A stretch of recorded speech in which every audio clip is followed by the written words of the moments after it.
Hey everyone, Matt here. It is Wednesday. That is the main event time where we go over our main topics for the week. So if you're watching or listening, this is the meat and potatoes of the episode. If we haven't have any news to discuss as well, that's where we'll talk about it here. For the full episode, check us out on Saturdays. Thanks for watching and listening. Hope you enjoyed. Welcome to another episode of Stack Your Points. As always, I'm Matt from the Matt Lawson YouTube channel, joined this week by RJ from DTech Cards. RJ, how are you today? I'm doing well. It was the first day in 3 weeks that it hasn't rained where I am, so I actually sat outside in the sun and didn't die. I am actually a little sunburned though. Little sun doesn't hurt. Little too much sun, though. I was outside for 15 minutes and I have a sunburn, and it was I 70. I can't help you. We're also joined by Craig, also known as Kid Cat, in our Stack Your Points Discord. Craig, how are you today? I am doing really well. I'm also going to defend RJ. You can get a sunburn in the snow, so don't let the 70-degree heat fool you. But yeah, doing well.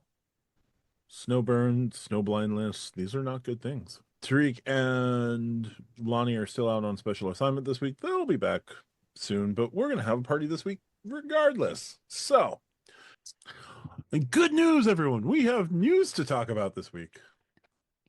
I'm just killing Yay. it with the transitions this week. News or rumor, but we got some stuff to talk about here. So, on Thursday, the vast expanse that is Reddit, and Reddit giveth and Reddit can taketh away so quickly. Reddit had what appeared to be potentially legitimate posting about rumored upcoming changes to the Chase Sapphire Reserve. We'll go over the possible changes. We've got some questions from the audience about this. So the changes mentioned in this post that was reposted across various pages became one of my best performing videos. All of that. Here are the changes that were prescribed in a $795 annual fee, an authorized user annual fee increase from $75 to $195 per authorized user. Your 10 times travel portal redemption, your 10 times travel portal earnings on hotels and cars would be reduced to 8. Your 5 times flights points earning would be increased to 8. Direct flights and hotels would be increased to 4 times points. All other travel would go from 3x to 1x.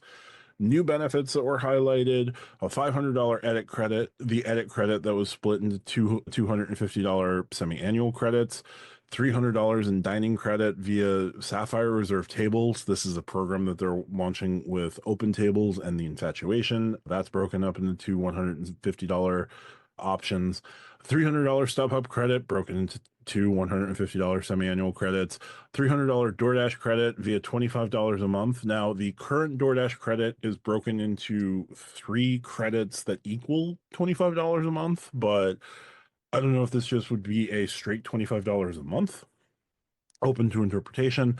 $120 DoorDash membership, $250 towards Apple TV Plus and Apple Music, $120 Lyft credit via 5x per dollar on Lyft and $10 per month. So the new Lyft credit that was just announced last month, $120 Peloton credit, as well as 10 times points earning capabilities per dollar. And then new credits that you receive after spending $75,000 on the card. I believe this is $75,000 per year. The post was a little vague. You got a $500 Southwest credit. Oh boy. You get Southwest A-list status. Oh boy. IHG One Rewards Diamond Elite status. So you get IHG's highest status. And a $250 The Shops credit. I don't know what The Shops is. All I know is my rule of thumb is if I have to go look up something called The Shops, I probably can't afford to shop there. Unless it's like the Shops chain of malls through Simon, which is not outlets and above a regular Simon mall, but like, why would you go there? So those are the proposed changes. I ran with this a little bit. We talked about this a lot on the Stack Your Points on the Stack Your Live on Thursday because it dropped Thursday night. I took a nap on Thursday and the world just completely changed. It was very weird. So we had 2 questions. Well, the first from Keith, who just asked, why, Chase? Why? My quick answer in the immortal words of one Eugene Krabs: hi, I like money. RP 2048, who recently joined the Discord, shout out to RP for being a new member in the Discord, said, "Why would Chase try and have the Sapphire card compete with the Platinum when it can create a category of its own? What would it take to make the Sapphire your one card? I'm thinking keep the travel credits the way that they are, one or two more coupons, 2x catch-all, raise the annual fee, 2x in the portal instead of 1.5. Am I asking for too much? I don't think you're asking for too much. Here's the dirty little secret about the credit card world. Banking executives are lazy, and banking executives have no creativity. They see what Amex is doing, how much money Amex is making with the coupon book, and going, why don't we just do that? And this is their approach to it. It's not the best approach. It's not the way that I would do things, but that's what they're doing. Why, when it can create a category of its own, they should create a category of its own. I think they absolutely should. Keep the travel credits the way they are. Yeah, absolutely. One or two more coupons. The edit coupon definitely needs to happen. I don't know what else you want, really. 2x catch-all would be amazing. And 2x in the portal instead of 1.5. If it was 2x in the portal instead of 1.5, the Sapphire Reserve would become almost everyone's premier travel credit card. I can confidently say that 2/3 of this current roundtable would absolutely keep the Sapphire Reserve if it was 2x in the portal. Heck, at 2x in the portal, maybe RJ would join us in Sapphire Land. I can't say she would, but maybe. 2x in the portal, I would consider it.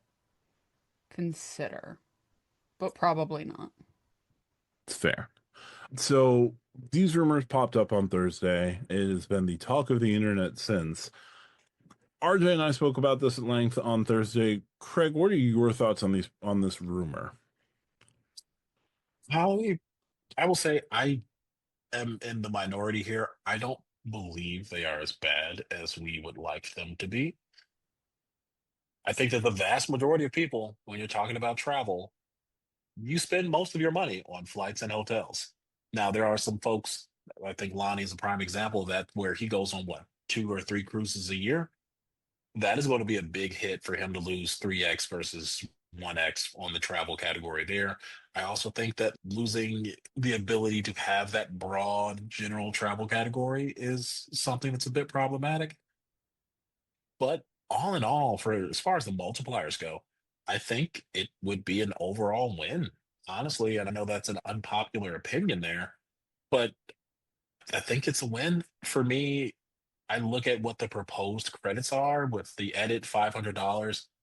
It is essentially the FHR credit just twice, Yep. right? Like, I for me and my wife personally, we always burn our FHR credit for our anniversary, and we'll do a 2-day weekend somewhere for a staycation, usually either in Indy or Chicago.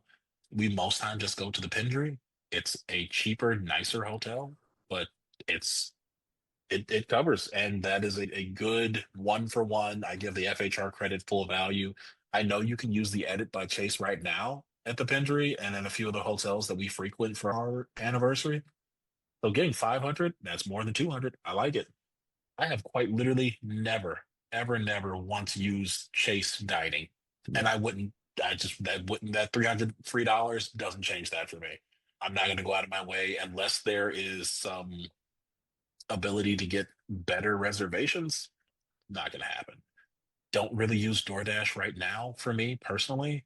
I love that we talk about the couponification of Amex, but then nobody talks about that the CSR has a triple monthly coupon credit already in DoorDash, right? Come on. Until I have an Apple TV subscription, but that's because I'm not a real adult. I do not pay my own phone bill. My brother-in-law and my sister pay my phone bill for me. And so because of that, T-Mobile, no, where am I on? Verizon? Verizon, there we go. They give us, don't even know what company I have. Verizon gives us Apple TV. So again, doesn't do anything for me. I use Lyft, and I will say, and I made a stink about this when it first happened. I use Lyft a lot, and losing the 10x on Lyft was very painful for me. The $10 monthly coupon, it's whatever, but I would prefer to have 10x because last year I made close to 30 or 40,000 UR points just on Lyft. So I am probably the reason why they took that down to 5. I apologize. I pulled a Tariq. That's my bad. Everything else, I just don't see the value there. At 795, I gotta have to say, unfortunately, I would keep the card purely because, and I cannot overstate this enough. I love not waiting in line for a lounge in Philly, and I love that it is bigger than 3,500 square feet because the Centurion Lounge, I'm in there so much. They know me by face, they know me by name. I actually got the little Centurion like front desk folks Christmas gifts last year. Like I see them a lot, but it is just quite literally a better product in every single way. Food, location, actual quality. So even if they didn't change anything else, but I still got my $300 travel credit and a $500 edit credit, I'm here for the $795 CSR. That sounds painful, but it's going to be a mainstay in my wallet until they say they're limiting access to the Sapphire lounges. Then I'll say, I'm good. And also, you brought this up a little bit too, Matt, but how are we distinguishing ourselves? I think that's the beauty of Capital One right now because I can't see them gamifying or couponifying their cards as much. And I think that we are slowly going to gravitate to that simplicity because at a certain point now, you have two choices: cash back, so you go with Bank of America or Citi, or Capital One. Or if you want those UR points, you want those MR points, and you're going to deal with the coupons, you're going to like it. Yeah. Those are your options.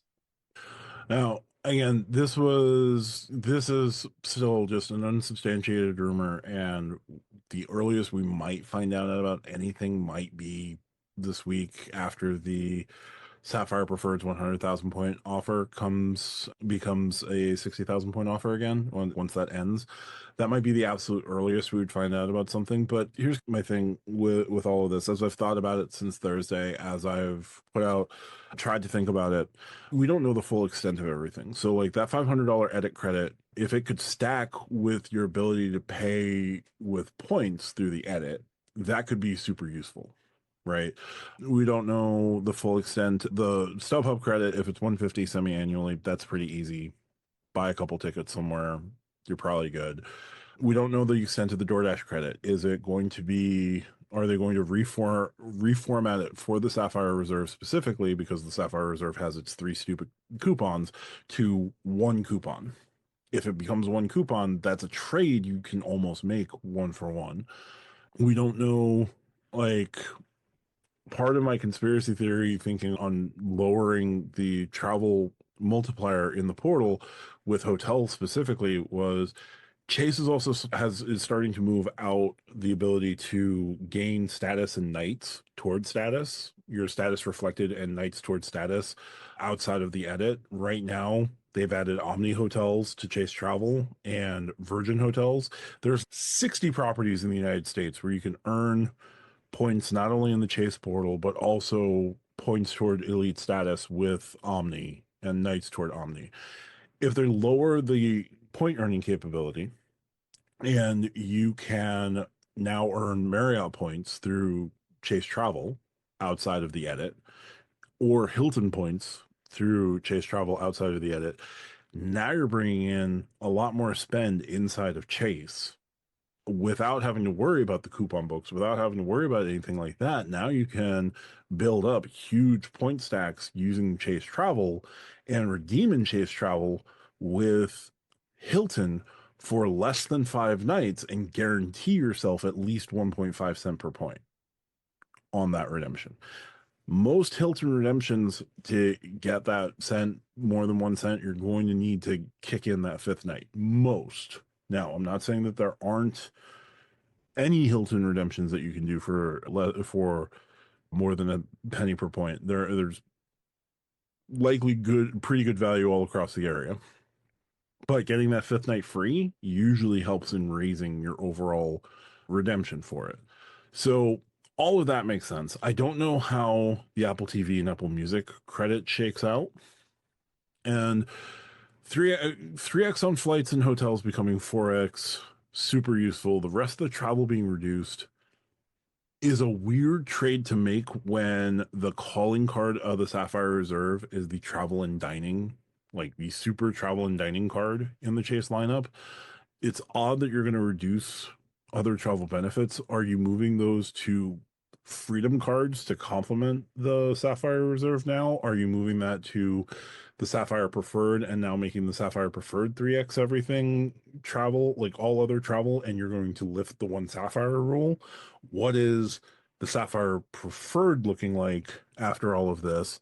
If I'm Chase, I may as well just rip the Band-Aid and upgrade both. Like, we're only hearing about the Sapphire Reserve.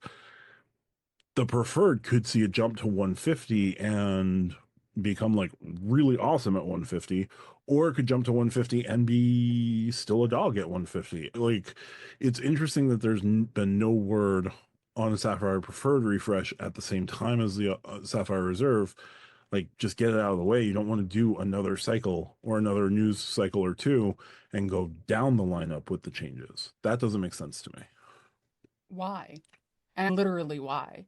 If you're Chase and want to be in the news and want videos and speculation and buzz, and you just had 100,000 point offer on the preferred, and you're refreshing the reserve and you're going to roll it out to a bunch of new people, like, why wouldn't you want another couple of news cycles or another slew of videos on what are they going to do with the preferred? We just got the refresh on the reserve. Let's talk about the preferred. Like, I can totally see them waiting a month from the reserve actually getting updated to leaking out some news, doing some speculation on the preferred, doing the preferred. Hey, what about those freedom cards? And then I can see them piecemealing it out, because if they drop all 4 cards and drop all of the changes all at once, they've got what, 2, 3 weeks of hardcore videos, and then, the stragglers at the end putting out their longer takes on it. If they can make 3 months of content just slowly putting out, we'll do this card and then we'll do this card, and then, hey, we're going to lift the one Sapphire rule here, and then we're going to do the freedom card, and then we're going to do this freedom card, and then we're going to do whatever. If you're Chase in a slow year, right? This is a slow year compared to other years for travel and for news and for updating. I can totally see them taking their time, because right now they're getting a bunch of people talking about this reserve card. And then you've got people like Craig who are going to keep it basically no matter what, unless they do something stupid with it, like truly stupid. You've got people like me who weren't interested in it before. Now, if I could hook my Delta number and my Hilton number in there, maybe I would be. If I could start getting as much direct or much through the portal as I can direct, that changes things, right? Like that does change my math.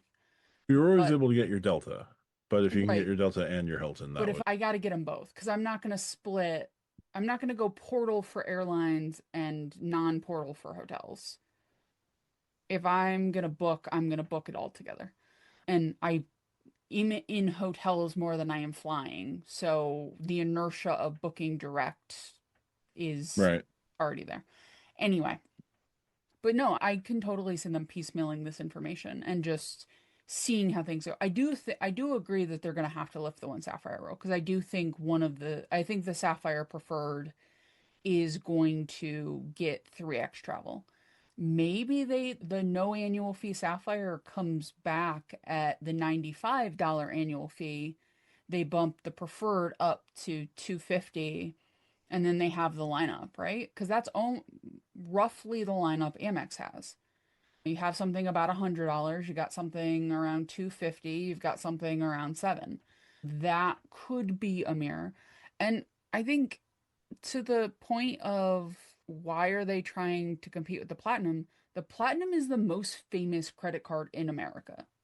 Like, the Centurion is the rich person credit card, but if I went anywhere in the US, right? And I showed somebody a picture of the Amex Platinum card with the word platinum taken off. And I asked them, what credit card is this? Every single person, I would imagine, above the age of 18. I'm not going to ask Craig's kid, who honestly probably has a better chance of knowing than some other random kids. He But has his own. there you go. But if I ask them, what card is this? I don't expect more than 2 or 3 people out of 100 not to know what the Amex Platinum is.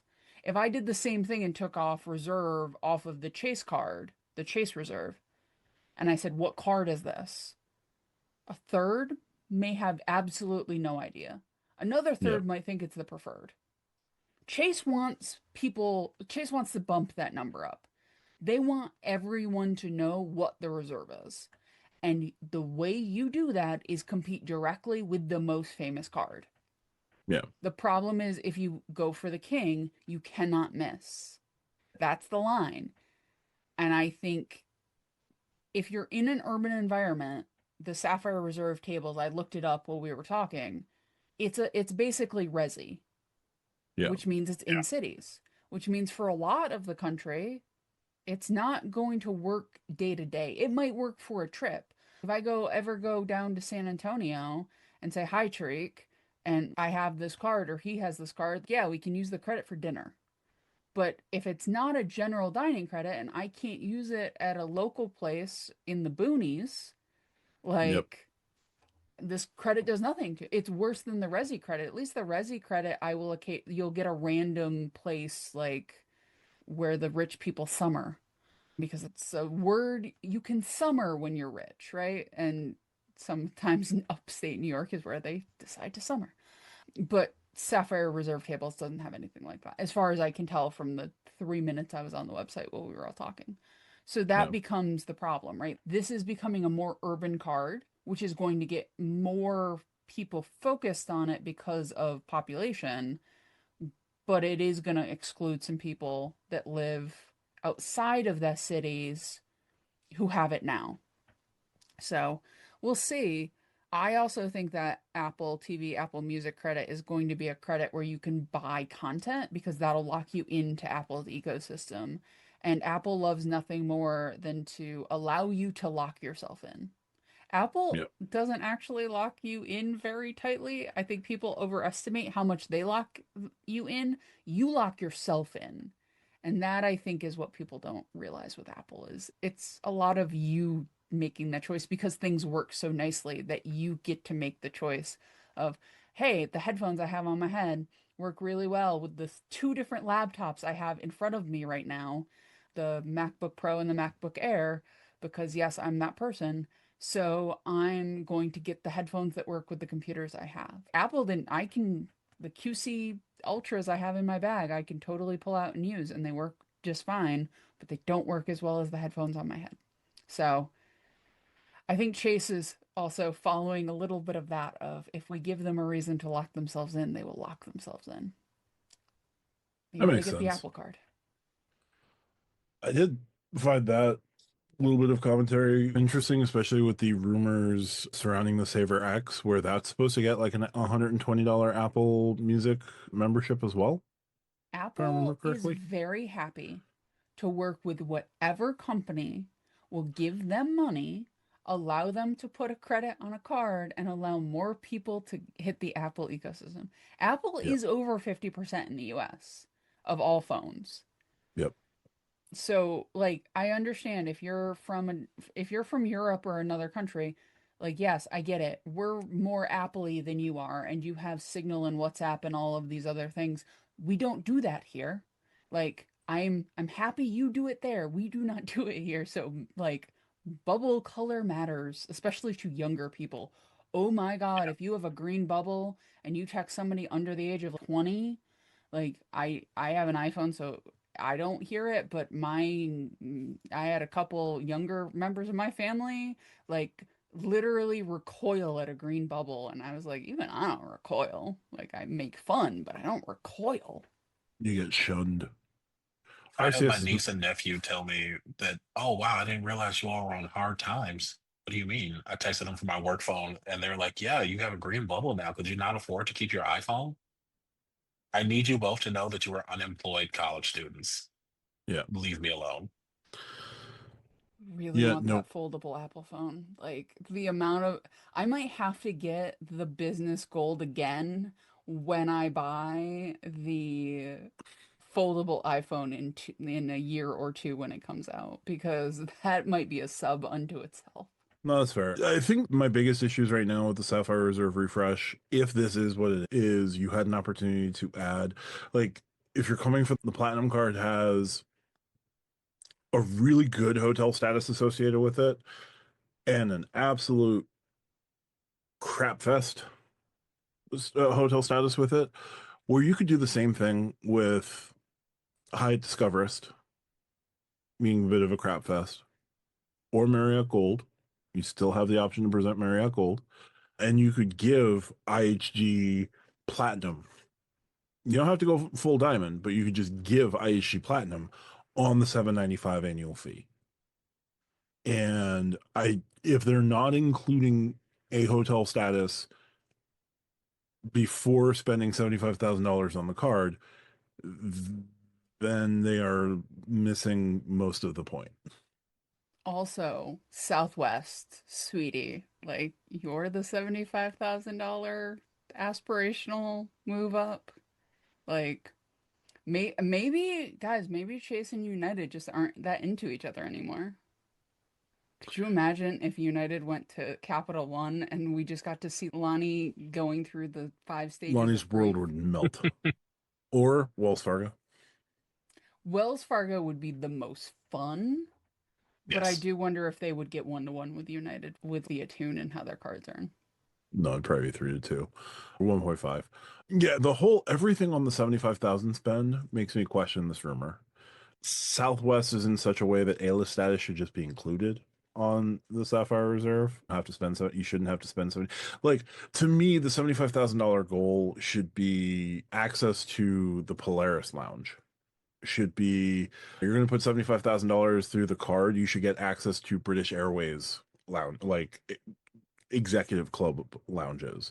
Like that is like the real carrot to the stick on this one, because Southwest A-list status, you can spend a whole lot less than $75,000 and get Southwest A-list. You could spend IHG, $40 with Frontier and Status Match right now. yup.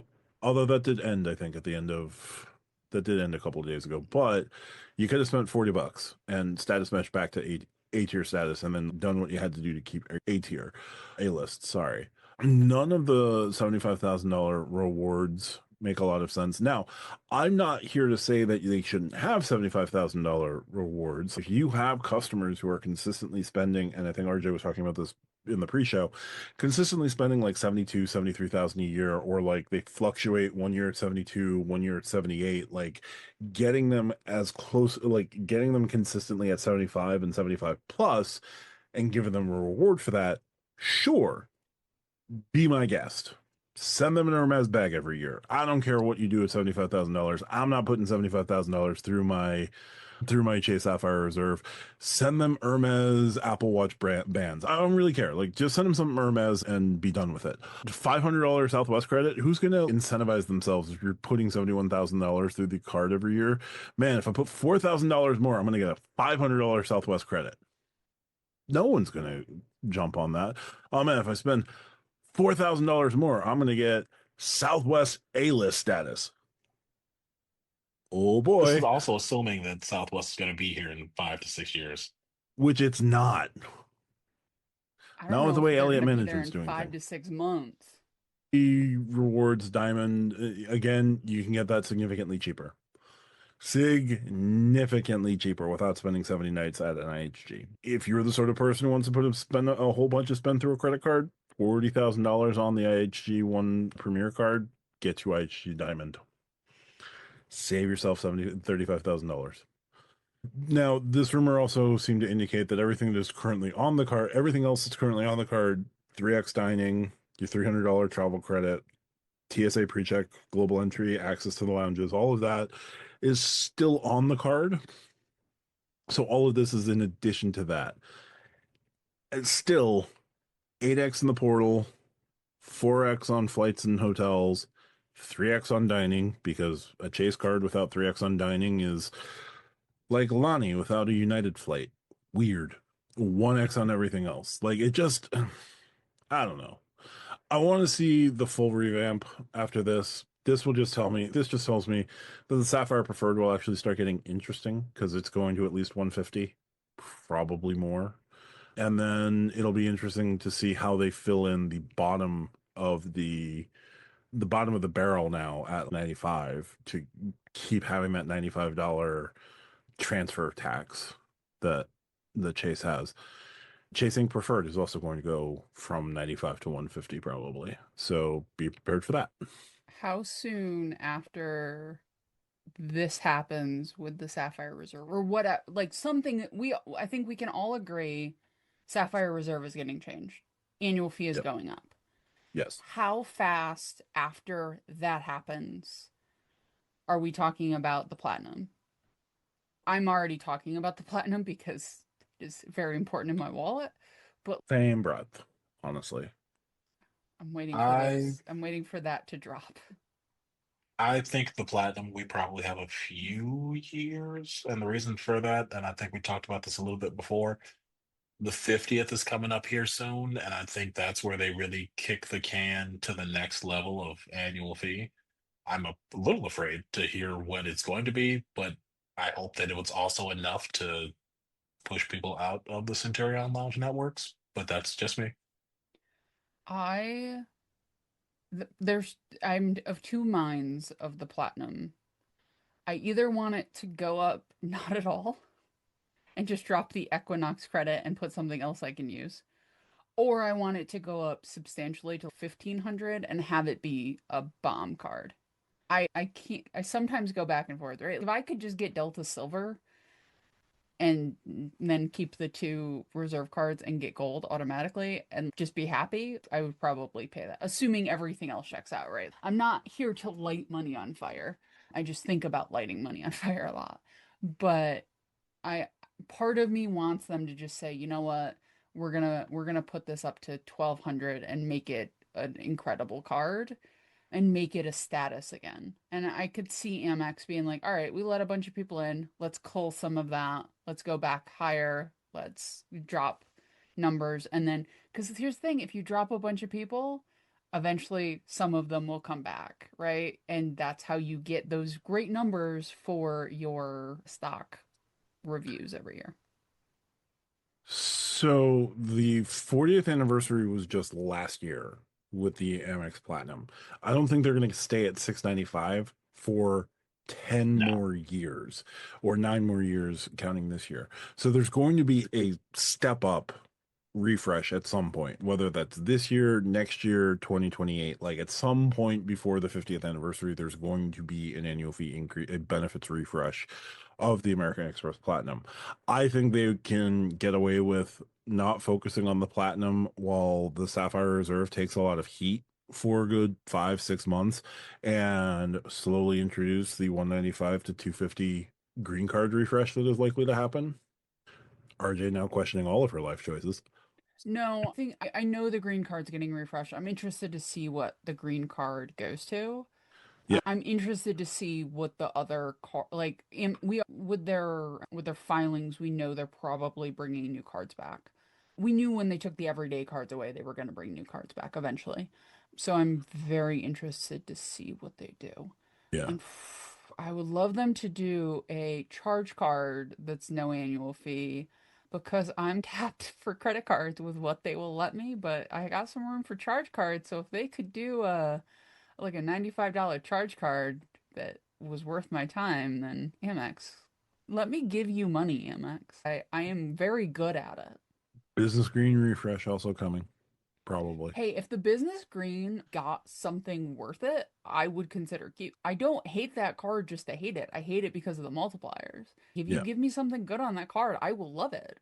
I love the design of it. Oh, we know that graphite catalyst, and then all of their reward and pro and whatever, all of those cards will be coming at some point. So like before you do the platinum refresh now, you've got the opportunity to rename whatever cards are getting renamed, because I think a lot of the trademark filings are renaming cards and keeping them exactly the same. Like Blue Business Cat, I think they're getting rid of blue and they're getting rid of everyday as monikers. Like Pro Rewards is just going to be the new name for the Blue Business Cat, for the Blue Business Pro. Okay, but Pro like, Cash. don't change the design because it's really pretty. I'm not saying that they're going to change the design. They'll probably keep them very nice looking blue cards. I think they'll just take away Blue Business Plus and give you Pro Cash or Pro Rewards. Will the plum card still be the plum card, or will it be the AmEx Pro purple people eater? No, they're going to keep that card the way it is. That card secretly makes them a lot of money. Oh yeah.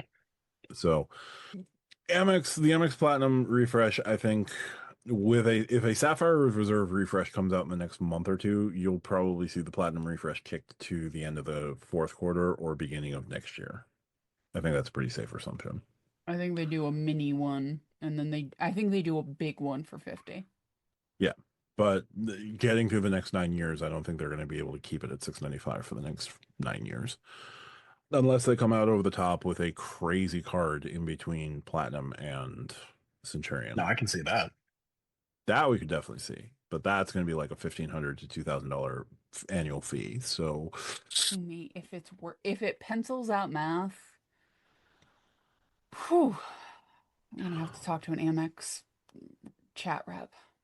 also, Amex, please do us all a favor. Make the Delta Reserves charge cards and the Hilton Aspire a charge card. That would solve a lot of our issues. Anyway, that's enough on the Sapphire Reserve. I'm waiting to see what the actual news ends up being. We could find out as soon as this week. We could find out next week. We could find out, who knows. Stacker Points is going to be on top of it. I'm going to be on top of it. Absolutely. If y'all know my channel, I'm going to be on top of that. White on rice. Anyway, we're going to move to our topics. And Craig, your topic this week.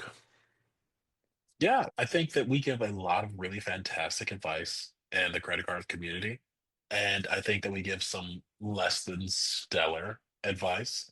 But just curious, what piece of community-wide and just generally accepted advice or kind of motif does the community have that you consistently denounce or you go against the grain on? And I guess for this one, we'll start with RJ. I don't know what you're talking about. I have never not said a mainstream piece of advice in my entire life. Such a poser. I love it. Look, look, I'll go through a couple of my quick hits. Pay cash. Like, there's one right off the bat. It's okay to pay cash. Sometimes it's better to pay cash. Shocking. I know. Use your cards for what they're intended for. You don't have to hack every single thing to the nth degree. Like, My pearls, they're clutched. I know. If there's a credit on a card and you don't want to use it, you don't have to. It's okay. If you don't want to use Walmart Plus and you have the Platinum card, just don't use it. Don't try to find 9 ways to hack it. Just don't use the damn credit. It'll be okay. If the card makes sense for you, regardless of that credit, just let it go, man. Just let it go. It's okay. So those are some of my major ones. I think we as a community, and I am saying this from a position of somebody who has a podcast about this topic, I think we all think too much about this. I think we overthink the things that don't matter and we underthink the things that do. If I'm going on vacation with my family, say I'm doing a big family vacation, there's nibblings involved and parents and grandparents and cousins and whatever, right? If I'm going on a big vacation, ultimately, am I going to care at all? And look, we all know I don't care about cent per point or dollar or point per dollar or whatever. Like we know this. I do have some guidelines, but we know this. But am I going to care at all about any of that? Or am I going to care about, hey, like we're staying at this Hilton or this IHG because I can get points for this. And if I'm going to have to deal with family, I'm getting points in a system I want. I'm going to care about that stuff. I'm going to care about, hey, there's a hot tub because one of my cousins has arthritis bad in their knees. And if they can be in a hot tub for a couple hours after we all walk around together, they're going to be super happy and buy me some fudge brownie for dessert so I don't have to. I'm going to care about that stuff. And I think we all downplay the actual vacations that we're all ostensibly working to take because we care about the redemption side as a community. But hey, man, I just want to go to Toledo, Ohio because there's like a thing there, and I'm going to take a bunch of cousins and we're going to hang out and we're going to stay here and we're going to do this and it's going to be awesome. We downplay that stuff. Don't downplay it. Enjoy the trip. That is what you are doing all of this for. Like, maybe step away from the spreadsheet and like actually go to TripAdvisor. Like, maybe do that. And then look, I'm not saying I think you should do exactly as much math as you feel comfortable doing. If that is a ton, go for it. If that is less, go for it. Ultimately, it's your money. It's not mine. Like, I spend my money the way I want to spend my money. The only person I have to account for my money to is the IRS and the spreadsheet that I actually do my banking, like all of my math on. Those are the only two things I have to account for it. Other than that, it doesn't matter. Like Matt, Craig, Lonnie, Tariq, they don't care because my money. I don't care what they do with theirs. Now, will I offer advice or commentary? Absolutely. Will Daily do the same? Absolutely. We help each other out. Absolutely. Right? But ultimately, I spend the money I want to spend on the things I want to spend the money on. And if I had a good time doing it, I don't care about the cents per point. I don't. Because you're never going to remember that. And if the thing you remember about your trip to Alaska to see the glaciers was the cent per point that you spent on the flight there, you have failed. You have failed. And I will say that 100% certain. There we go. Absolutely love that. And to that point, we have the people in the community that love Centerpoint. I'm somewhere in the middle where I care to a certain degree just because I want to make sure I'm getting good value. But if it means I can see my kid happy or me and my player two can go out and have a good time, I do not care in the slightest. And so I think that's where we get some of these common misnomers where no, everything about Semper Point matters. That's why Hyatt is absolutely the best, despite not being in 92% of the places I ever want to stay at. But no, absolutely agree with you. Matt, what about you? First and foremost, welcome offers are the highest return on spend. Welcome offers are a tool to help you get where you want to go. They are not the be all end all of your credit card journey. Like, you can only get so many 15-20% return cards, and when it's 20% return, guess what? You only need to spend $500 to do it. Woo! Whoop-de-doo, right? Yeah, the Sapphire, the Freedom Flex and Freedom Unlimited's typical welcome offer of $200 back on $500 in spend. That's great. If you need to get those 20,000 points for a redemption down the line while building for a redemption, cool. But like, your be all end all in the credit card space should not be how many welcome offers can I get? It's how can I utilize welcome offers to do the big trip? And I'm not saying it's one big trip per lifetime. No way am I saying that. But like, you're not taking a 5-star door-to-door trip every single year.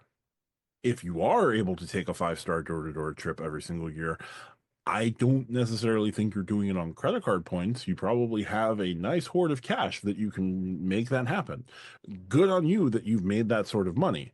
If you're the sort of person who is spending to their eyeballs on certain commodities in order to convince yourself that you can do the 5-star door-to-door every single year, I pray you don't get audited.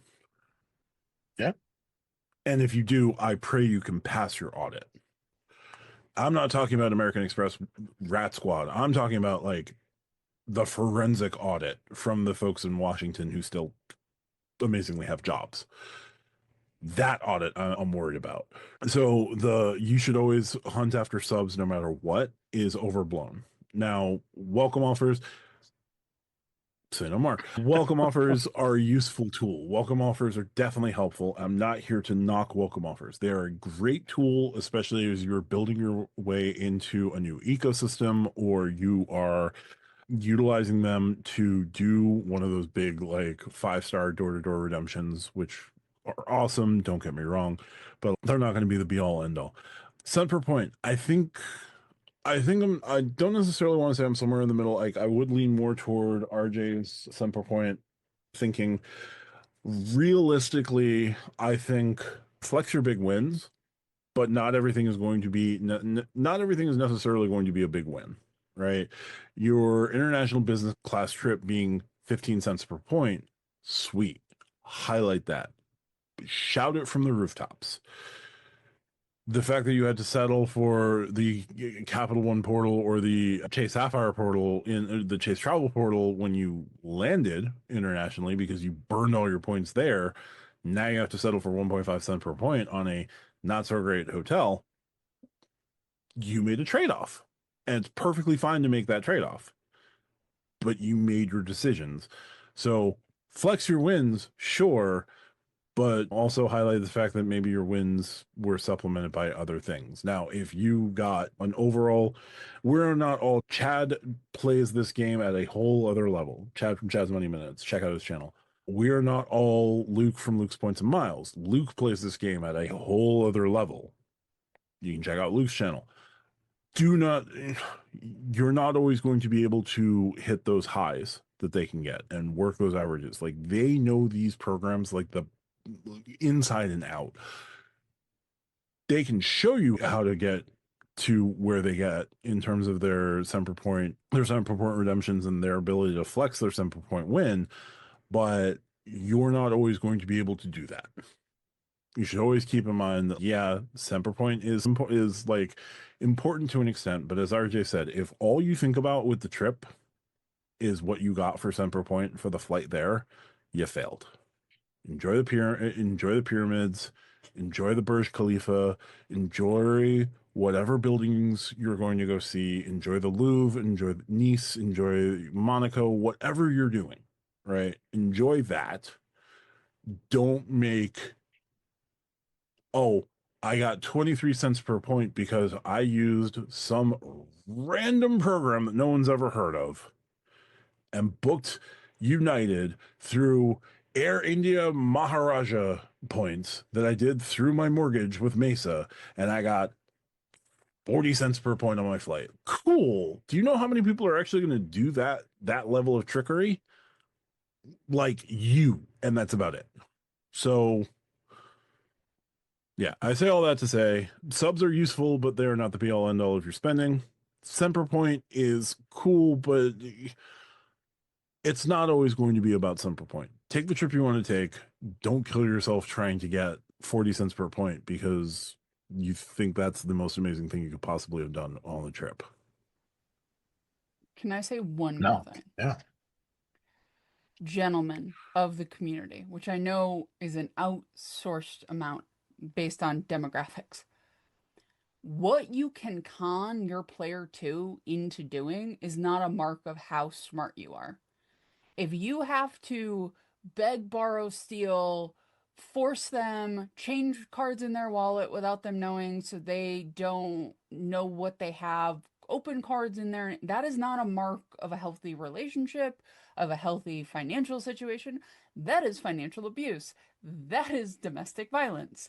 Let's not go down that road, perhaps. Maybe we talk to our partner like you are both functional adults in a relationship and not like you are some parent talking to their naughty child. Because my God, do I hear a lot of the comments that some people make? And it's not the majority of men in this community. I want to be very clear. It is a very small subset of people in this community who do it. It is almost exclusively men, which is why I'm calling the men of this community out. This is your hobby. They don't like your hobby. That doesn't make them dumb. That doesn't make them ignorant. That doesn't make them anything. They don't like your hobby.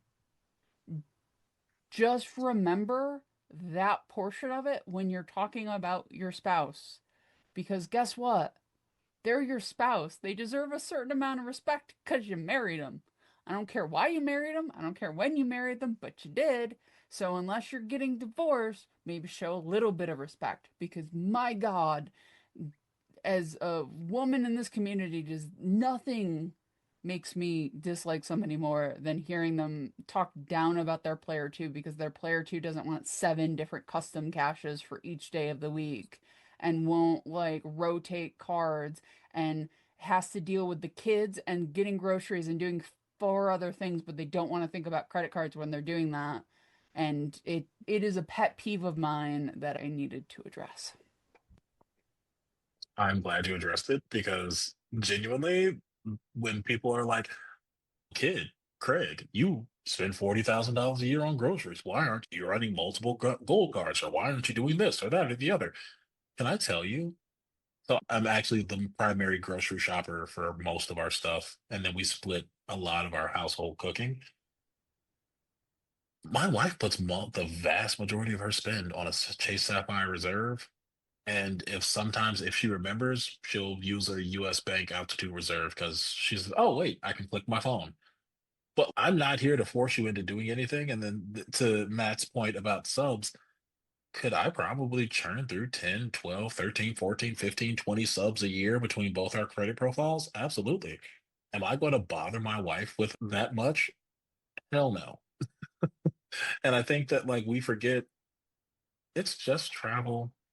It's not the end of the world. It's not, if this is how you get your retirement, I think that there are other concerns that you need to be taking care of, right? You cannot get enough United points to fulfill your 401k or 403b or Roth IRA requirements to live for the next 40 years. And so that is 100% because there are sometimes some really interesting comments that you see in some of our live streams of people and how they talk about their player twos and how they are saying, why don't you just give them 12 custom caches and label them? Put a label maker on it. No, I wouldn't want to do that myself. Why would I even remotely insinuate that my wife would want to do that? Also, if you could turn United miles into 401k or IRAs, Lonnie would have retired 5 years ago. Oh, 100%. Genuinely. Technically, I could turn AA miles into cash, but I don't want to get a Baskin Bank savings account. Yeah, I think by the time I labeled the fourth of 12 custom caches, I would just throw them all in the trash and wonder what I'm doing with my life.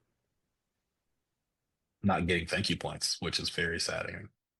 I can live You'd be without able them. to use mobile wallet though, which is always nice. Yeah, there's that. Again, the second you utilize mobile wallet with Citi, like they need you to throw out your card, they need you to do unspeakable things upon your person just because you had the audacity to use your phone Do instead you of their have to credit card. write like an apology letter to the president of Citi every time you use mobile wallet? Is that how you get it unlocked? In blood on parchment. I must That not tell sounds like the lies easy just way out. over and over again. I don't know. I remember a cold, dark room. That's all I'm gonna say. It's also really funny because I get most of my gas from the Shell down the street, and there is a commercial that comes on that thing every time you fill up, and it is an We'll A pay with a double cash. with a double cash, and I'm like, we all know this doesn't work. Stop lying to people. I But that's like how it's just not a me. Strata Premier for at least the three times points. No, no, no. All right. Thank you, Craig. RJ, your topic this week. So, with the news of the CSR dropping, I wanted to ask my co-hosts which card changing, either for better or worse, like better could mean the annual fee goes high and you just don't want to have it. What card changing would affect your wallet the most?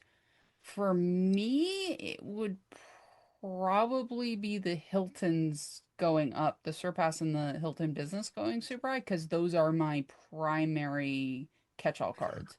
So that would hurt. Everything else is balanced based on status and perks, so the math changes. But the Hilton cards really put a lot of spend because I like Hilton points. Who doesn't? Craig, if a card changed, better or worse, better might be annual fee going up, worse might be taking away a multiplier you really like, what card would hurt the most? I can tell you if they took the $25,000 limit off the gold card, I would probably dump the vast majority of my wallet. Just being completely forthcoming with you. At that point, I would probably dump the platinum as well. Just being realistic. Like the vast majority of my points come from the gold card. But what is actually really interesting for me is the Saber X, right? Like it is technically it's cheating a little bit because it's not the Saber card changing, but it is a new-ish iteration. It could just be the old Saber card with a different coat of paint. It's like hockey in the desert. They're just trying to make it work. They're just not sure. Yeah, yeah, But hockey in Atlanta. We're going to go with hockey in Atlanta because Utah still exists. And yes, Las Vegas had rules yeah. changed for them. So hockey in Atlanta is hockey in Still Atlanta. mad, still mad about that, but neither here nor there. I think that the Saber X is the first card that I've genuinely been excited about the possibility of it, because even at 3X grocery, yeah, I would be losing out on roughly 25% earnings. It's still 4X unlimited dining, it's still 4X unlimited entertainment and a few other things. And even at 295, even at 250, I think that could possibly be my replacement for the gold card. I think that would be the most disruption that you can possibly have. If we're being realistic, what is going to disrupt the two biggest spending points that I have? It's other and it is food, right? If they put a 2X on the platinum right now, really don't have a need for other cards. I'm telling you, if they took away the limit for grocery and put 2X on the platinum everything, I think that's just my two card setup, and then I'd keep the CSR just for a Visa, right? Like at that point, I don't really need anything else. I have travel covered. I've got other. The other card for me that I think would be, and this is a very heavy Amex, in case you all don't know. I like American Express. That I think is the biggest one is the Hilton Aspire. Similar to URJ, I do a lot of not necessarily spending on my cards themselves, which I want to say it is okay for you to put spend on your hotel cards, people. Don't let anybody tell you that you have to put spend on transferable currency cards. It is perfectly okay to put spend on hotel and airline cards. Hilton Um, rewards you handsomely. Very much. I just got that 15K FNC. It was amazing. But the Aspire, I stay at Hilton's quite a bit, even with like most of my spend being on Marriott the last 2 years. I still stay at least 10 to 20 nights at Hilton. And 34X is something amazing. And if the Hilton Aspire was to say, hey, we're now putting a limit to what the FNC can be, you can only use 100,000 points. I don't know if I could justify genuinely keeping that card. And I know right now we talk about, oh, and there's this conversation about FNCs and in the Discord where we're talking about the Hilton FNCs don't really speak to me, which is crazy to me because it's the most powerful FNC you have. You can use it quite literally anywhere that there is a standard room. And I know some of us say I don't do standard rooms. That's fine. But for 95% of the other people in the world, that is the best one that you're going to get. It the 85K, you're hard pressed right now to find a nice room at 85K, even a standard room for a Marriott, right? Like you might find a random night at a Ritz-Carlton or the St. Regis in Chicago for 60 or 70,000, but that's going to be in the middle of winter when nobody wants to go to Chicago. So I think altering those, I think that, and I hate to say this, but that's one that I could see happening. I think that's a sneaky devaluation where Hilton says, hey, you can use it for up to 110 or 125,000 points. That cuts out a good portion of your properties now that you've raised the bar up from 95,000. So I think that for me is the ones that would have the largest impact on my wallet. It's amazing how quickly I just found out Craig and I travel in very different circles when it comes to hotel rooms, which makes sense. I am starfishing in a king bed watching Sports Center, and he has a wife and a baby with him, or a toddler with him, so that does necessitate different travel. Mm. In fairness, I've started bringing a pallet, and if you are, for all the parents out there, there's little rollaway mats. I can no longer have my kid in the bed. We were at one point we're just getting doubles because we'd say, hey, he sleeps with you one day, he sleeps with me one day, and we're doing the thing. I know Tariq is of the mindset that we all have to shit. He and his girlfriend still share a bed. Trust me, when you've been married or together for 15 plus years, don't touch me. Leave me alone. You stay in your bed, I stay in my bed. Kids on the floor. If it's a romantic getaway, sure. But if it's a family trip, we've already been at each other's throats enough. Just leave me alone. So Matt, that for the win. Matt, why is the answer to this question not the JetBlue Premier card that I know is secretly in your wallet that you're just not telling us about? Again, I asked on the flight if there were any interesting, if the flight attendants had any offers for the JetBlue Premier card. I had to shoot a shot on that just to see what possibilities there might be. There's nothing. What would that offer had to have been? I was gonna ask, what would it have to be? At least 100. If they give you 125,000, would you keep that card for a year? Would that be your Amex Business Green? Yeah. I like JetBlue points. I like 100. I would like 125,000 points. I would like to believe that I could make that card work for a year. I have to say, the amount of blackjack and various other opportunities at the JFK Terminal 5 JetBlue Lounge that there have to be is astronomical, because I don't know who that card is for without that lounge just being like an absolute party all day, every day. What if it's 40,000 points, but it's only one purchase, Aviator Red style? For $499? I don't know the value of a JetBlue point, so this is all just right. 75,000 one purchase. 75,001 purchase is almost tolerable, but I would much rather just get 125,000 points. And what that card really needs to do, more than anything, is give you the on-ramp to Mosaic 1 status every year. Like, you have to have 25 tiles holding the card every single year, or 30 tiles holding the card every single year. Earn 20 more tiles, get Mosaic 1. That's what that card should be doing. That card is an abomination and an affront to God and all that is holy. And we just selected a pulp. We did. From Chicago. Now, Matt, now that we have gotten you on the JetBlue tangent, Sure. what is the actual answer to this question for you, sir?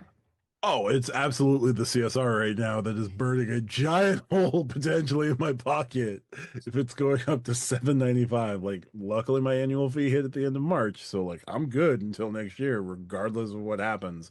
That would become the biggest question mark in my wallet. If these rumored changes end up being true, oh my God, I don't know what I'd be doing. I get a fair amount of value out of my JetBlue card. Wow, my JetBlue card.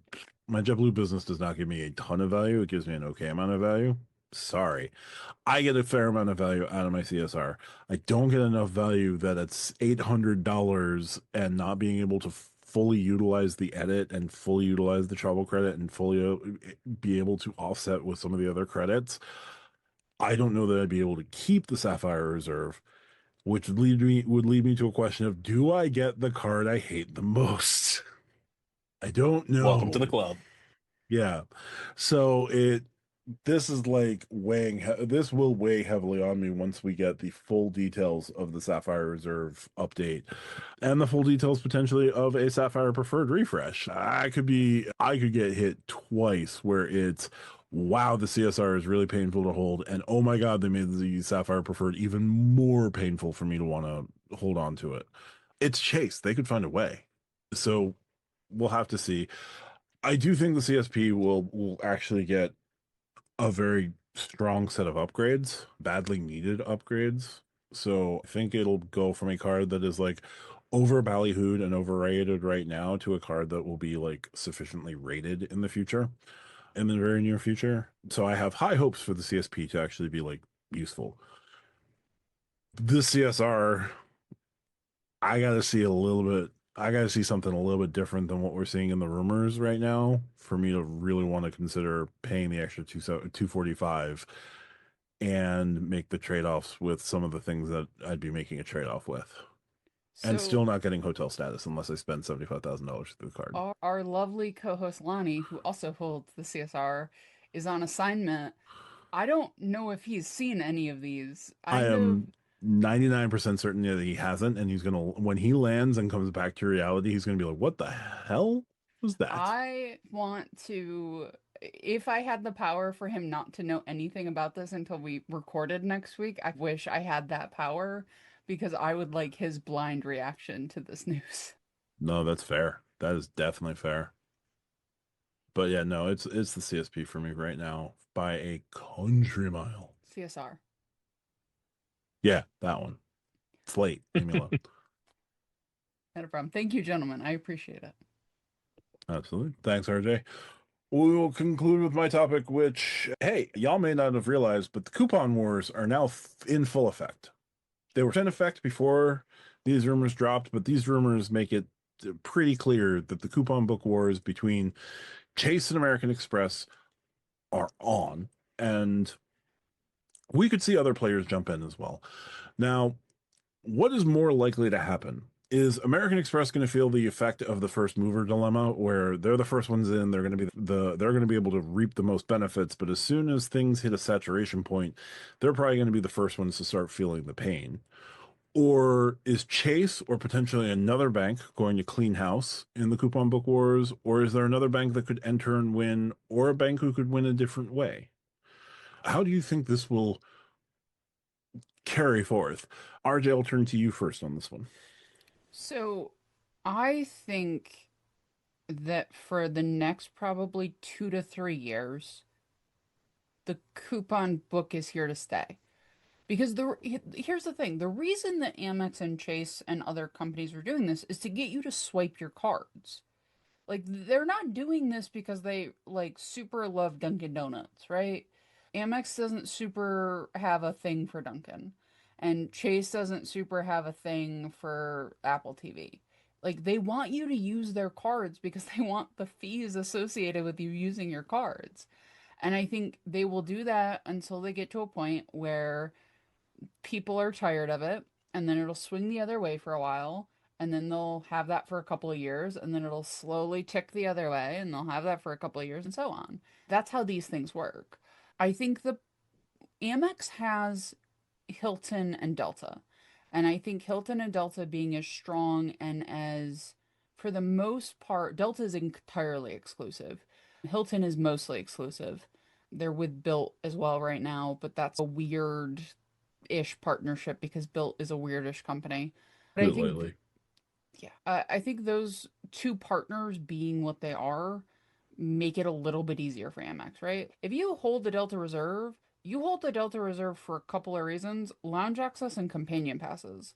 I never think of anything else on my Delta cards because I can get so much value out of the companion passes alone that one trip counteracts 2 card annual fees because when I fly, it's going to be at least $1,300 round trip, which means that one companion pass and I get two, and I've made money.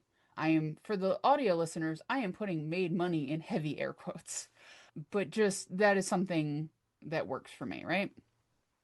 So I think that one thing I think that can help is just don't use the credits that you don't want to use. Do the math for the card on if it works out for you with the credits you'll actually use. I don't use Uber probably 70% of the year because I can't get it to my house. I live in an area where everybody has a car, so I'm not using it for rides. I use it when I'm actually traveling to get I have, guys, I have Uber Eats Dunkin' Donut to my hotel room because I had an hour and a half before we were leaving for an activity as a family, and dear God, did I need good coffee.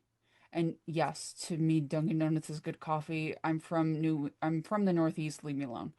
So for me, like that's how I use my Dunkin' credit, or that's how I use my Uber credit. I also buy Uber One with my Platinum credit and then use the residual for a tip or something. So for me, having that works out well, but I'm not valuing it at the 120 or whatever it is, right? Like I'm doing it in a way that makes sense. People just need to be better at that sort of math and not, if you're never going to use the airline incidental credit, don't figure in $200, figure in maybe 100, right? Like actually do that sort of math. As far as another bank, I actually think Capital One is in a pretty good position because they're not a coupon book company. They're Capital One is a weird company. Capital One with Discover is a super weird company. So I'm very interested to see because I don't think Capital One could get away with doing the coupon book in the way that Chase and Amex can. So I don't really see Capital One wanting to. They want to be that third company that's the alternative. They want to be the Ralph Nader of like credit cards. I did that purely for Matt's reaction, and I got the reaction I was expecting. But they want to be that sort of third option. I don't think they want to go coupon book. If they wanted to go coupon book, they would have done it on the Venture X, and they haven't. Like there's a lot of things they could do with the Venture X, and couponing is not one of them. So I think Capital One is going to get stronger with the Discover merger as they figure that out and add cards to their lineup and maybe not have good credit cards for everything. But I think that they're going to win in their own way. But I think for a couple of years, Chase and Amex are going to keep refreshing the coupons because it's going to try to make people swipe. We care a lot because we have a ton of cards by and large in the community, so we have to track. If you have two credit cards, then the amount of coupons on most cards doesn't Don't make a matter. dent. Yeah. So I think it's both more and less complicated than people are giving it credit for. I think it's pretty simple. They want us to use our cards. We're not like people are getting cards and then just letting them sit. Guess what? If you use your cards, people actually use their cards as intended. There wouldn't be so many coupons. It's almost like Facts. breakage is a thing. Craig, any thoughts here? Where do you think Chase or Amex will come out on top with their coupon book approach? You think another bank could come in, do something different? What you thinking here?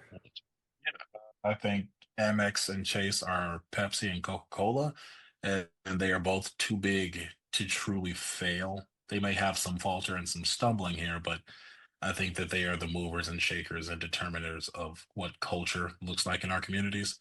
Where I'm more excited, I think, to RJ's point, Capital One, Wells Fargo, and as much as I hate to say it, Citi are the last bastion of hope for people that want to keep a truly simple credit card setup as it relates to not having credits to balance.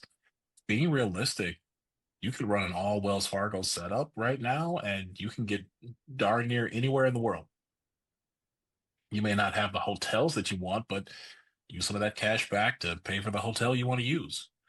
You can get almost anywhere in the world with Citi, and you have one credit, and it's that $100 in the portal, which I don't think I've ever actually booked a hotel in a portal worth more than $300 because I used my FHR credit. So I would never use that. So there's no credits on Citi that apply to credit. Capital One, yeah, you have the $300 travel credit, but one thing. I thought it's so interesting that people complained about it for these last few years. And if I'm being realistic, I think people complained about the travel credit because they couldn't get the card, but that's just me. I genuinely think that the win for the vast majority of folks are going to be Capital One, Wells Fargo, and Citi, and I think we're going to see a larger portion of the community gravitating towards those cards because you can't say that, oh man, I have this credit fatigue and I just don't want to use these credits and I feel like I'm not getting value. That's fine. Either you're getting value or you're not. But what I am tired of hearing is that you have to use every single credit. You don't. It's a lot easier than trying to balance the platinum or the next gold. Get the CS, get the Capital One deal. Get the, oh, you need gas and you need travel. Throw in the autograph. You have a 3 card setup and you've covered 95% of everything that most people will ever spend. And you have 1 credit. So Yep. I'm of the mindset that we are going to swing probably the next 3 years. I don't know why I said swing, but we're going to swing for the next 2 or 3 years to a heavier credit usage for Chase and Amex. But I think everyone else will see that there's going to be some fatigue there, and Bank of America, Chase, excuse me, Wells Fargo, and Capital One will be the place where we see a lot of people go. Yeah, I largely agree. I think one of the areas where I disagree is Capital One, just because I think they see how much Amex is bringing in, and the Discover merger is for them to take the next 6 to 8 years and build out that network and build out the closed loop system and invest into that so that they can start reaping the rewards of a closed loop system. So Mhm. maybe not in the next 3 years you're going to see Capital One be a coupon book, but I could see Capital One going coupon book. I can see Citi potentially going coupon book because they see how much money American Express is making. And they'll see like Chase's bumps in quarterly revenue from these coupon books. Like it's not going to be amazing, but they're going to see a bump and they're going to say attribute it directly to, oh, they went to coupon books in this quarter. And then 2 quarters later, we saw a major YOY improvement versus the same quarter 3 years prior. So obviously it was the coupon books. No, maybe it was like other things about the business, but neither here nor there. So I You can think, also add coupons without it being like, I yeah, think the problem is not that there are credits on cards. I think the problem is Amex and Chase specifically are trying to put credits on there for everyone, which is why people laugh at the Walmart Plus on the Centurion, yeah, right? If you are Capital One, you can put a couple of credits on there that make sense and it not be a coupon book. I think there is a middle ground that Capital One may take, but I also think by the time they're ready to do coupon booking, I think the pendulum's going to be swung the other way. So if they try to do that, it's not going to work. And I think they're going to be able to read those tea leaves too. yeah. So we might not see it for 7 or 8 years simply because of the trends of the credit card market changing as they're coming into certain things. Yeah.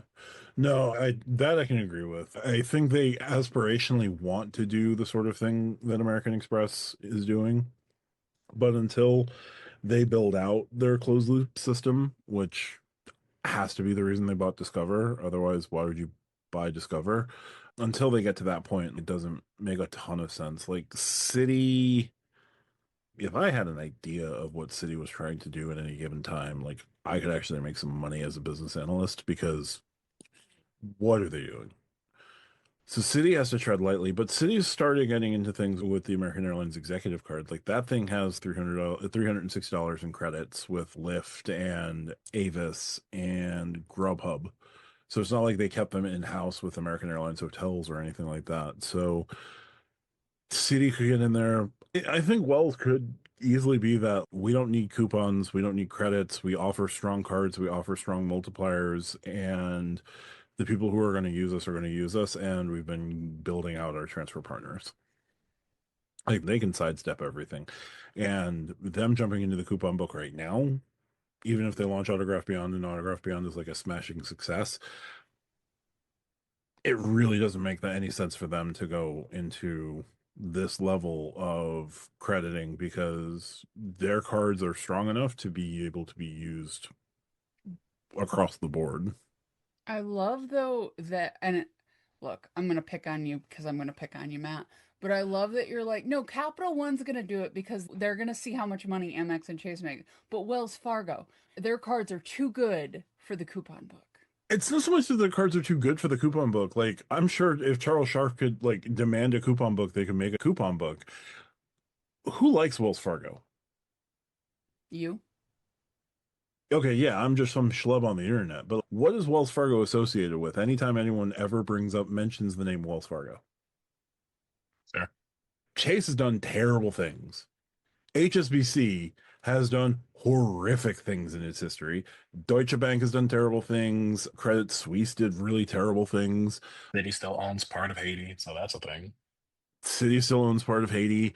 There are banks that have done way worse things. Bank of America did the exact same thing that Wells Fargo did not too long ago. Like in the last 5 years, they did the exact same thing that Wells Fargo got rung up for. Wells has the continual stench. Wells has -1 charisma, and they always roll a nat 1 every time they try to improve their character sheet.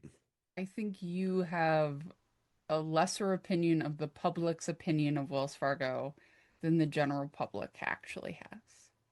Possibly, but then again, it's a bank, and banks are terrible.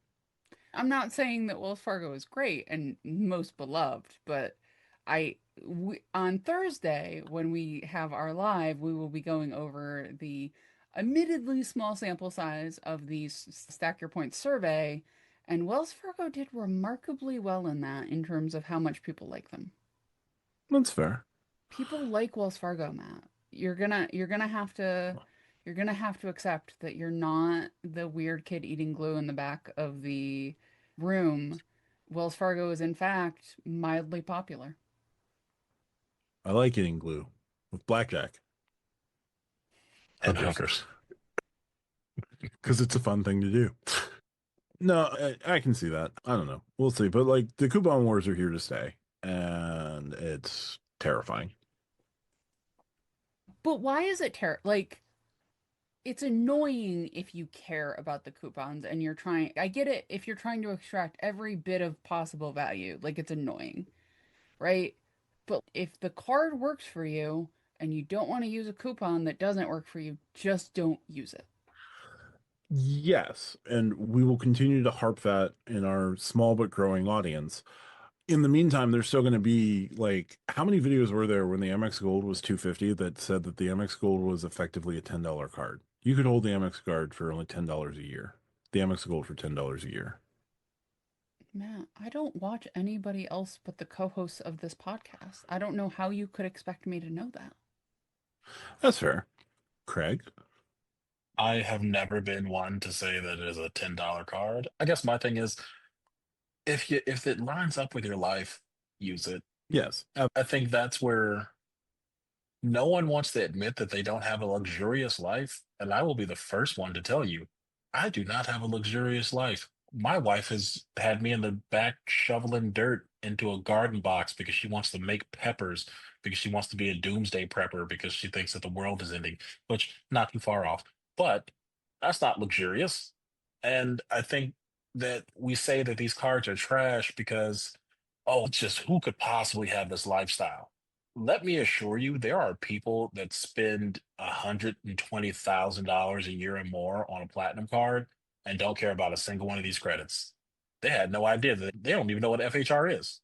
They're just like, oh, did I get a discount? Where did that come from? I and then there are people like us where we say, oh, I'm going to utilize and get as much money out of this as I possibly can. But and I'm going to shout out a creator, John R. John lives in Kansas City, Missouri, and or is it Kansas City, Kansas? He's in Missouri, I Missouri. think. So, and is a single guy. John will be the first to say, hey, these credits work for me because they work with my life. And when they stop, I stop. And I think that's been, will I probably still keep a Chase Sapphire Reserve if all those credits come? Yeah. But that's because I work in a space where like I need to be in the Philly airport or the JFK, LGA, anywhere between 30 and 40 times a year. The moment I stop traveling for work, realistically, I don't need the platinum. I don't need the CSR. Probably just going to get the autograph beyond and just put all my flights and stuff on that. Just if I'm being honest, like I think that we forget that sometimes our lives just need to be what your life should not be dictated by the credits. And I think that we are so oftentimes fighting or fearful about what these credits are going to do for our lives without taking reason or understanding doesn't kind of matter, right? Like I can just say, I'm just not going to use that. And it's okay. It is okay if your life doesn't line up with it. But when people sit here and say that the Amex Gold is a $10 card, or you have on the total polar opposite end, the Amex Gold is a trash card, why is it trash? It's $325. It's obviously trash. Fun fact, I eat, I get, I'm lazy. I cook dinner for my kid. I make breakfast. My kid is in daycare because I work from home. I order food every day, and I'm not going to be mad about that. I'm not going to be shamed about it. That just works. Right. And so, like, it's one thing that's a little pet peeve of mine that, like, we just assume that every credit needs to be for us when not all spaces are for us. Not all cards are for us. And I just think that we have gotten so far into this, you got to get subs and you have to get the card, that we don't give any grace to say, it's okay that it's not for me. A card that has, for whatever reason, become so evidently popular in our community, the City Custom Cash. I could not care about it from here to Kalamazoo or anywhere else because you know what? I don't want 7 of them for my dining. I don't want 9 of them for groceries. I prefer Capital One Point for streaming and for entertainment. So like it just serves me absolutely no purpose. But the amount of times I've been on Reddit or I've been in a Discord and somebody offers up the City Custom Cash and tells me I'm crazy for not having one. At this point, if I had $1 for every time it happened, I'd have a nice little nest egg. So sorry. Off my horse. I apologize. No, it's all good. All right. So maybe the coupon book wars won't be as terrible as I think they will be. There's hope yet. More of a desert storm, not necessarily Afghanistan. For Fair. those of you that are too young to know, that's still really bad. Yeah. Yeah. I don't know why I'm doing a 1,000-foot stare. Anyway, I think that's going to do it for this week's episode of Stack Your Points. If you like what we do, always hit the subscribe button down below. We release the show on YouTube on Wednesdays and Fridays. We release the full show on Saturdays. Catch us on lives. We're live now every Thursday at 8:30 p.m. Eastern. Usually RJ and I, sometimes Tariq, other folks from time to time as well. If we get super nerdy, we'll draft someone else into the show and let Tariq chill because that's what he does. Sometimes in the corner, sometimes not. We see what happens. But check out the Stack Your Points Discord as well. Another great place to continue the conversation. If you ever have questions for the podcast, be sure to use the Friday episode for questions or join the Stack Your Points Discord. Use the podcast questions section of the Stack Your Points Discord. Or if you feel like typing us out a message, you can send us an email at stackyourpoints@gmail.com. RJ, if folks wanted to find you in the vast expanses of the internet, where would be the best place for that? You can check my YouTube channel out. Do you take cards? And you can find me in the Stack Your Points Discord. Absolutely. Craig, best place to find you on these vast expanses? Best Discord in the world. Stack your points. Appreciate it as always. You can find me on the Matt Clausen YouTube channel. I put up a bit on the Chase is going to ruin the Sapphire Reserve based off the rumors that were released last week. That video is quickly approaching 5,000 views, so that would be cool to hit that one. I haven't hit 5,000, I think, in a long time or ever, so that would be cool. Doing a little coupon book coupon book war mini series. I did Chase and Chase and AmEx today, Capital One tomorrow, City later this week, Wells Fargo at the end of it. Check out my channel. That'd be great. Too much self-promotion there. I'm sorry. I'll see myself to the corner. And we look forward to seeing you next week and this Thursday on our live. So talk to you guys soon. Thanks for watching. Bye for now.